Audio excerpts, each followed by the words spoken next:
Bonjour à tous dans ce rappel sur les nombres et leur classification. Alors, je vais vous rappeler aujourd'hui les différents ensembles de nombres. Tout d'abord, nous avons les nombres naturels, notés n avec une double barre. Et ça, ce sont quoi? Ce sont les nombres positifs qui n'ont pas de virgule. 0, 1, 2, 3, 4, etc.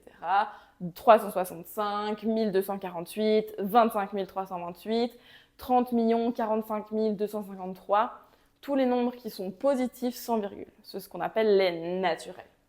Ensuite, nous avons les nombres entiers, notés Z avec la barre de nouveau, les nombres entiers. Ces nombres, ils englobent les naturels, donc tout ce qui est naturel est aussi entier. Mais en plus de ça, nous avons tous les nombres sans virgule négatifs. Moins 1, moins 2, moins 3, moins 5, moins 7, moins 14, moins 25, moins 32 000, moins 375 255 323. Tous les nombres entiers, ce sont tous les nombres qui sont soit positifs, soit négatifs, sans virgule. Donc en fait, tous les nombres sans virgule, peu importe qu'ils soient positifs ou négatifs. Ensuite, nous avons les rationnels. Les rationnels, on va noter ça Q. Et ce sont tous les nombres qui peuvent s'écrire sous forme de fractions. Donc nous avons tous les nombres qui ont des virgules finies, puisque tous les nombres à virgule finie peuvent s'écrire sous forme de fractions. Par exemple, 2,3, on peut le voir comme 23 sur 10.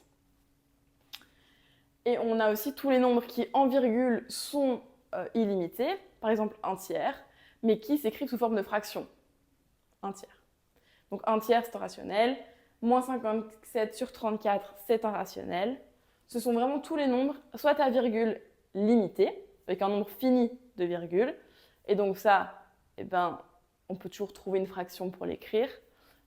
Soit les nombres qui sont déjà sous forme de fraction, comme 2 tiers, moins 57 sur 34, moins 28 sur 76, etc., etc. De nouveau, ça peut être positif comme négatif. Et donc les naturels et les entiers, puisque les naturels sont une partie des entiers, et les entiers sont une partie des rationnels, puisque 2, c'est la même chose que 2 sur 1, c'est une fraction. Et donc, on peut voir ça comme une fraction. Et donc, tout ce qui peut se réécrire comme une fraction, hop, c'est dans le Q, c'est dans les rationnels. Et enfin, nous avons l'ensemble des réels. L'ensemble des réels, c'est l'ensemble des nombres qu'on a sur notre droite réelle. Donc, tous les nombres qui s'écrivent aussi avec une infinité de virgules, mais qui ne peuvent pas s'écrire sous forme de fraction. Par exemple, pi. Quand on fait le cercle, on dit toujours pi c'est 3,14, mais pi c'est pas vraiment 3,14.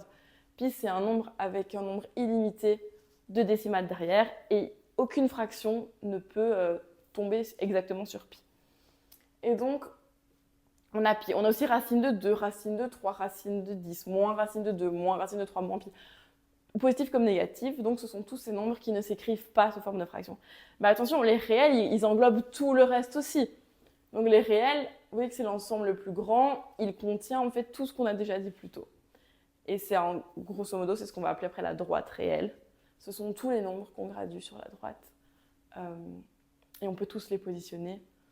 Même pi qui est avec des décimales infinies. Alors en fait, il y a encore une catégorie autour, les imaginaires, mais à part si vous voulez faire des maths, vraiment pour les maths, on va s'arrêter là. L'autre notion importante au sujet des nombres, ce sont les nombres premiers. Une année à l'examen, ils ont fait une question de probabilité avec les nombres premiers. Et beaucoup de gens se sont trompés à la question simplement parce qu'ils n'avaient plus en tête ce que c'était les nombres premiers. Donc un nombre premier est un nombre qui ne se divise que par 1 et par lui-même. Et lui-même doit être différent de 1 pour que ça fasse deux diviseurs différents. Et donc les nombres premiers, au début on a 2, 3, 5, 7, 11, 13, 17, 23. Ça continue à l'infini en fait, des nombres premiers, il y en a une infinité. Mais connaître les nombres premiers jusque 20, c'est déjà pas mal. Et surtout, bien retenir que 1 n'est pas un nombre premier.